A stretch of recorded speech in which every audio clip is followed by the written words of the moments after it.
عسلامة ومرحبا بكم. حلقتنا اليوم هي المقدمة على الحرب البونيقية الثانية. اللي ما تبعش حلقاتنا التاريخية يلقى البلاي ليست تاريخ كرتاج هنا يتفرج فيهم قبل، خاطر ممكن برشا ما يفهمنيش. ما تنساوش باش تابونيو للشان وباش تنزلوا على جيم، واللي نجم يدعم القناة ماديا يلقى الكونت باي بال متاعنا في الديسكريبسيون ومشكور بالمسبق. نشكر صديقة القناة سارة براهم على تبرعها $5. عايشك يا سارة. ويا حسان بن عياد نقول لك اللي $10 نتاعك راهم ما وصلوا ليش. خويا الباهي اجا بريفي للباج في فيسبوك تو نحكي لك علاش. كما تعرفوا الفلوس نتاع التبرعات نتاع القناه ماشي 100% للتعريف بالقناه، مش لصاحب القناه. اللي نجم يعاون في الترجمه نتاع الفيديوهات ولا يعاون ماديا ما يدخلش على الشان، راهي نتاعنا الكل.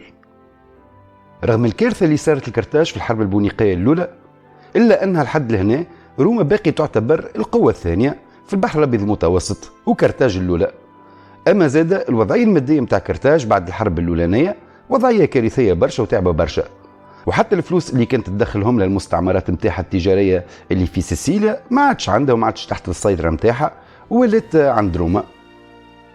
اميلكار بركه بو حنبال هو زاد مجروح برشا من اللي صار، خصوصا انه ما حبش يخرج من سيسيليا اما تفرض عليه الشيء من كرتاج.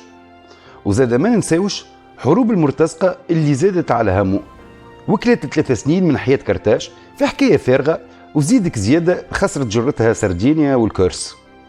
تو نرجعوا لهم الحكايات هذوما نهار اخر كان تحبوا، هما مهمين اما زاد يلزمنا نقدموا في الحلقات التاريخية.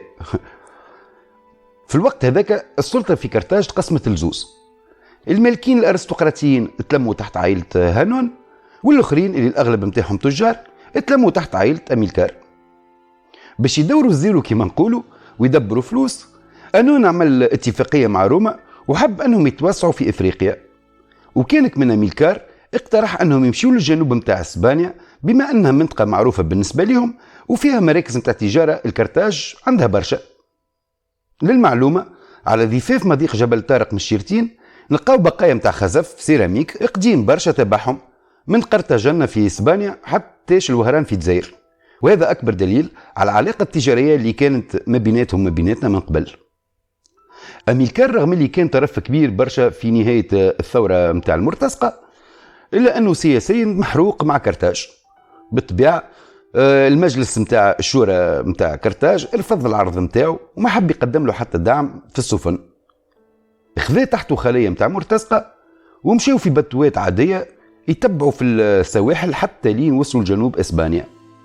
حسب ما يقولوا لي كتبوا لنا التاريخ اللي في الفترة هذيك حنبال كان عمره تقريبا 9 سنين، وبوه أميلكار بركة قبل ما يمشي لإسبانيا أعطاه قرابين للآلهة وحلف لولده اللي يكره الروما باش يقعد أبد الدهر، وحنبال عاهد بوه باش يكمل مسيرته حتى آخر نفس ضد روما مهما كان الوضع. كيف وصل أميلكار بركة لجنوب إسبانيا لقى فيها برشا جو، لقى الجو متاعه الكل اللي يحب عليه. من ناحية الأراضي ثم جوادالكيفير اللي أراضيها خصبة برشا، وثم مينات متاع رصاص في سيارة مورينا والجو الكل، ثم الخيولة وثم العباد اللي نجموا يكونوا مرتزقة على حساب كرتاج. باش نجموا يعملوا مستوطنات غاديكا لازمهم يسيطروا على التور ديتون اللي هما المتساكنين متاع المنطقة، وما كانتش مهمة هذايا سهلة بالكل بالنسبة لكرتاج. بخلاف التور ديتون البلاصة كانت فيها تجارة قاعدة تدور متاع روما وحليفتها مرسيليا يعني مش شرطين تكوي، لازم يخضعوا مالي البلاد ليهم، وحتى كان خضعوا لهم التنافس التجاري في المنطقة في حد ذاته كان كبير برشا. وبالفعل التقدم متاع كرتاج في الجنوب متاع إيبيريا قلق برشا التجار متاع مرسيليا اللي غادي، ولا مهددهم وما همش فاهمين كرتاج قاعدة تعمل. بعثوا الروما باش تشوف لهم شنو هي الحكاية، روما ما وخرتش وهي زادة بطبيعتها ما فاهمة اش قاعد يصير. بعثت سفير الأميلكار بركة باش تستفسر الوضعية.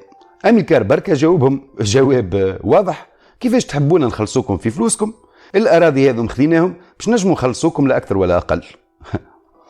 أميلكار بركة مات مقتول عام 229 قبل المسيح، وهم محاصرين إلج دو لا سييرا ويتعاركوا مع لي تور ديتون باش يتوسعوا في المنطقة. كل واحد اش يحكي على الموت متاع أميلكار بركة.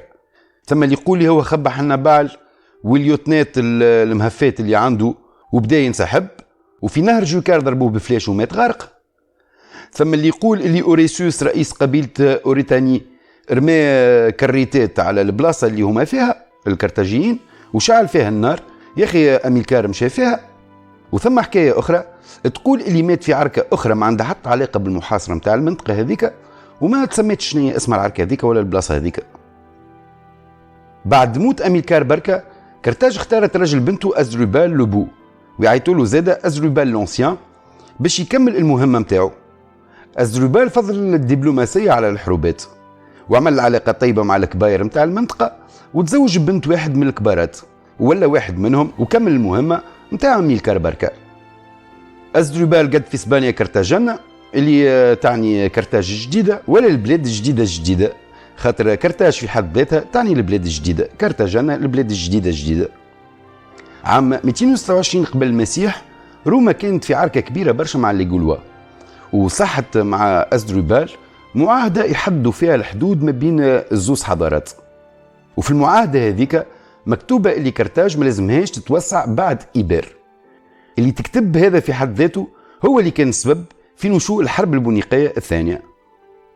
ازدروبال مات عام 221 قبل المسيح، حسب ما يقولوا مات مقتول من طرف عبد جولوا انتقم للسيد متاعو، وخلفه هنا حنبال.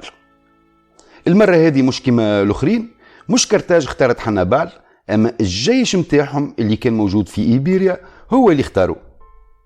الجيش كانوا يحبوا برشا بوه ويراو فيه كيفو، وكرتاج وافقت.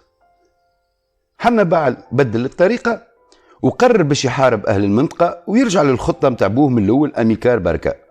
واول بلاد كانت في باله هي ساغونت، اللي كانت دولة اغريقية لاتينية وموالية لروما وعلى الحدود مع الاتفاقية اللي صارت. حنبال في حد ذاته ماهوش موضوع الحلقة متاعنا، نهار اخر ان شاء الله نحكيو عليه هو بالذات في حلقة خاصة به في البلاي ليست شخصيات تونسية منسية.